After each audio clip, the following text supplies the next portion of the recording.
Comment faire pour que notre témoignage ne manque jamais de saveur? Colossiens 4, 6.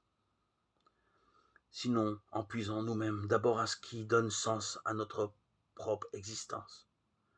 Comment illuminer toute la maison si nous ne laissons pas embraser nous-mêmes par celui qui est la vraie lumière capable de chasser tous les ténèbres de nos cœurs. Il est assis à la droite du Père, à la droite de Dieu le Père Tout-Puissant. Cette phrase ne prétend pas donner une précision topographique et encore moins décrire l'installation de la cour céleste. On se garderait bien d'oser l'imaginer.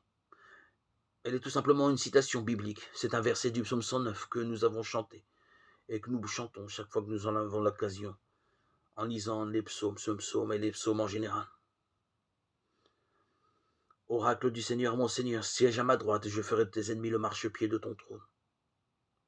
Ce psaume fait allusion au sacre des rois de Jérusalem. La première phrase, oracle du Seigneur, à mon Seigneur, signifie oracle du Seigneur Dieu, à mon Seigneur le roi. Cette citation est une manière d'affirmer que Jésus-Christ est bien le Messie roi qu'on en attendait.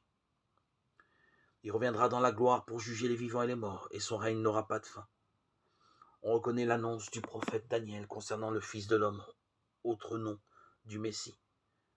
Sa domination est une domination éternelle qui ne passera pas, et sa royauté, une royauté qui ne sera pas détruite. Daniel 7, 14.